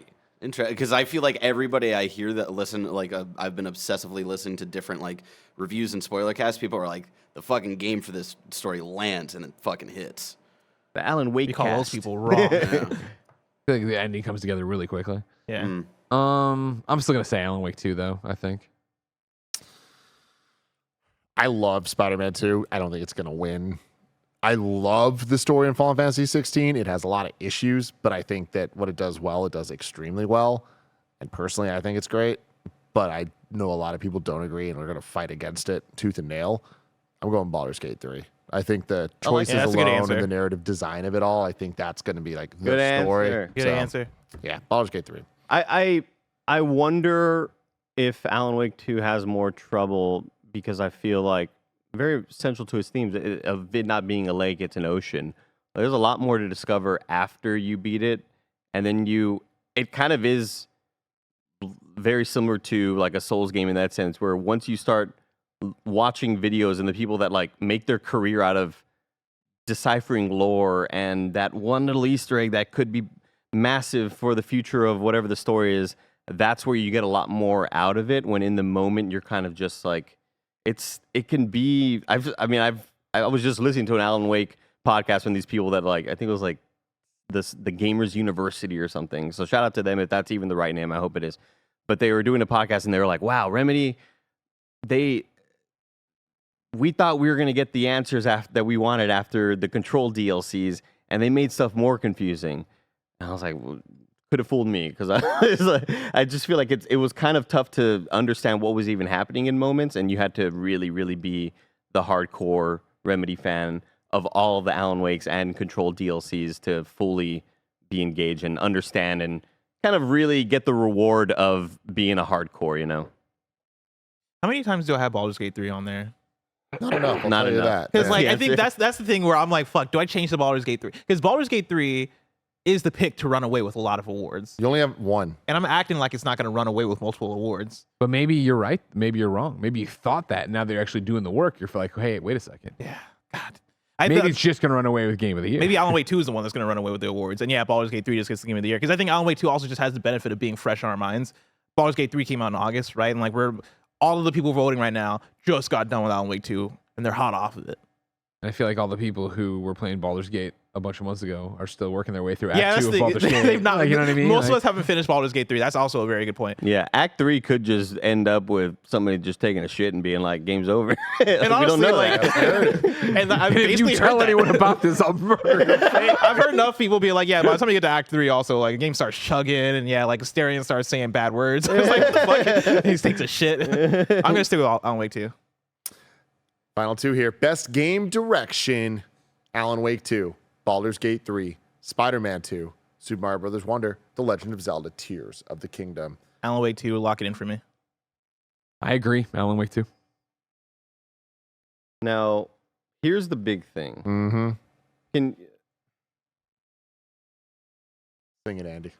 Well, I want to, but I don't know if I'm allowed because of NDA stuff. I just don't like, we can't talk about certain things about the voting process. So that's one thing that I'm like, I just don't know if enough people have beaten Alan Wake 2 by the time the voting stuff was opened up for the committee, I think they had. Really? I also Yeah. think they have, yeah. Because I know, like, the reviewers would have beaten it, but Yeah. other people, like, I just beat Or it. there so- was still, I don't think that's a, Bear just beat it, Yeah, but Bear's got a million others. He's playing Sea of Stars. No, I beat that like a month and a half ago. Oh, I'm sorry. Bear was replaying Persona 4 for some reason. Nailed it. Nailed it. Got it. Yeah, I guess that's my only thing is like would that have taken people a bit longer to get through? But you're So what probably you- right But I about. still think then you'd have reviewers coming hot into these meeting rooms to be like, yo, I know you haven't gotten there, but this is amazing. I was gonna say you're also right about Baldur's Gate 3 Yeah. that game came out forever ago and it's Jizzle Dupes, which is a Jizzle disgusting Dupes. name, says we sing is early in the game at least, right? And I did a demo of that for all of you. I was like, are you not playing the game? You need to see this. Like Yeah. that section alone. Ashtray I Maze is better than And let's be honest. Can we be honest? mean, they're I both really agree good with on that. Anybody who Ashtray plays- Maze is way better. Anybody who's like I'm glad we're finally having this hot conversation. on the fucking ass of Alan Wake Whoa. 2. What if I told you there's a game that came out a couple years ago with way better combat? Like and 1000%. Like let's be real. And Ashtray Maze was awesome and We Sing was an amazing achievement. Don't get me wrong. But we'll talk about that stuff later. See, I think to Andy's point about like enough people playing that, I think that's the word I have about Super Mario Brothers Wonder in this category and in other categories is like, when Nintendo, when it comes to giving out review codes, usually they'll give like one per outlet or maybe a couple per outlet, depending on what outlet it is. And that makes me wonder like how many people, if outlets are having it where it is, people are voting, right? Or like, it is 10 people in a room and like you're coming to a consensus. If only 1 or 2 people per outlet are talking about these things, right? Like Zelda Tears of the Kingdom, because it came out in the spring, and because it's Zelda Tears of the Kingdom, people are going to buy it and play it no matter where you are, right? Like a Mario Brothers Wonder is one where it is, all right, like, it's a 2D Mario. Maybe I'll get to it next year. Like maybe Alan Wake 2, I believe like they're probably more liberal with codes as Remedy to like they want were, to yeah. get it in more people's hands. So I think enough people probably have played it.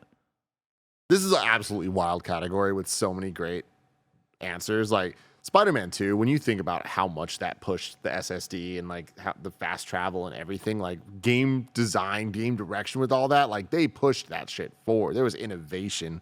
Tears of the Kingdom, though. Like that's when you look at the words here, creative vision and innovation in game direction and design, it's like, dude, it's so hard for me to not go Tears of the Kingdom. Actually, It won't be Wonder. that language makes me want to go Baldur's Gate 3. And then honestly. Baldur's Gate 3, like same thing. It's like, But I think the majority of voters go, "Oh, We Sing was in Alan Wake 2. That's gonna get it." Yeah, but Astarion's in Baldur's Gate 3. You know what I mean? And like the level of creativity in the respective genres of Baldur's Gate 3 and Tears of the Kingdom, you know? My thing And with how much they pushed that for the respective genres of a D&D type Play it how you RPG want. and like an action adventure game in the creativity of puzzle solving and Tears of the Kingdom with its physics. If I told Yeah, Barrett, "Hey, would you want to play this game and go through this mystical world?" He'd be like, "Nah, but you could fuck a bear." You want to do that, Barrett, and so do I. So I feel you on I the mean, Baldur's Gate why vote. are you putting me as a bear? You fucker love over fucking here? bears, and that's what I'm saying. Like, so, God you know, damn it. I'm with you right there, man. Be you, Barrett. I'm going Zelda.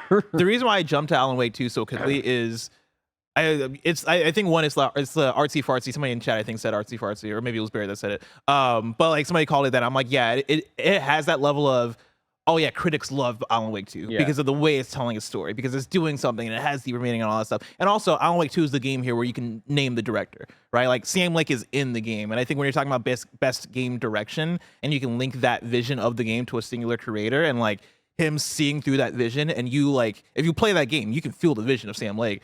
For me, I think that's what people read more in the game direction. I don't know how many people are even reading like the line under it that's talking about it, because if they are, then I'm like, Baldur's Gate 3 is the answer here. I'm going to But- have faith that there's a lot, because you scroll down that outlets list, there's like way more people than you could have ever imagined. I'm going to have faith that people are going to lean with you, Tim, and say Tears, and my vote's going to go for Tears. I hope so. And then they Here we go, go. maybe we'll give a Game of the Year to something else. Here we go. Game of the year. Game the big of the one year. here. Game of the year. Our Game final of the- predictions Oh, for we're going to harmonize.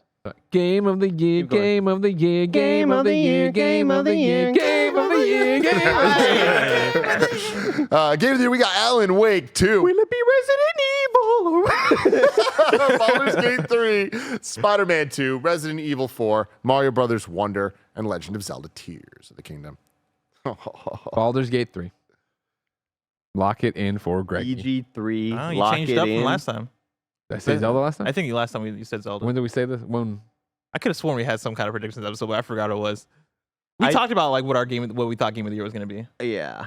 or maybe it was like the 6th that was going to get nominated. That sounds right. That Yeah. happened for sure. Lock it in for me, Tim. BG3. Yeah. Lock it in for me, BG3. Could you imagine like we finished Zelda? You know, that review. Yeah. And where we're all like, oh, best game that's not Zelda. Remember that was the joke we were doing for our Game Awards Yeah. or whatever. And like, imagine if you go back in time and tell yourself that it's not going to be that. It's going to be Baldur's Gate 3. A fucking The nerds are going to rise. like a game that got blessing to play it on keyboard and mouse. Yeah. A game That's that a good is one. a Yeah. turn-based strategy like it is the niche of all the niches. This is not an action adventure fucking third-person game. Like this is the most unlikely of all the game of the year stuff in recent memory that I can think of. And it rules. Timothy, what do you think, buddy? It's so hard. Because I'm so with you guys that Baldur's Gate 3 is the answer. I personally think that in terms of the conversation, in terms of the industry, Baldur's Gate 3 is the game of the year. But Spider-Man 2 has I love Spider-Man a lot of popularity. I love all that. If Zelda wins, you're going to hear me in the audience. Like, I'm going to stand Yes. up, like, raise my hands, like, let's fucking because I want it to be Zelda, but I think it's going to be Baldur's Gate 3. I like how you act like it's going to be dead quiet. Yeah. Like- You're going to hear me over all the voices, though. I fucking told you all. I fucking love you, Miyamoto. I'm voting The Legend of Zelda, Tears of the Kingdom. I like it. Not just to bring spice, because I truly believe that it's going to win. There's something about it. Looking at the last couple Game of the Year winners, like, there's surprises. Sekiro winning was a surprise, right? Resident Evil 4. No, I don't think. I think that Zelda and Baldur's Gate are like leveled up enough that the rest of them kind of fall out around it. They can all like fight for the crumbs of votes. Yeah, I'm going Zelda. Going Zelda. So there we go, everybody. Let us know in the comments below what your predictions are for these, and who of us you think will get the most predictions correct. Yeah, Madeline. We'll return next week Attacking. with our predictions of announcements episode of the Kind of Funny Gamescast, which will be extremely exciting for everybody. But until next time, I love you all. Goodbye.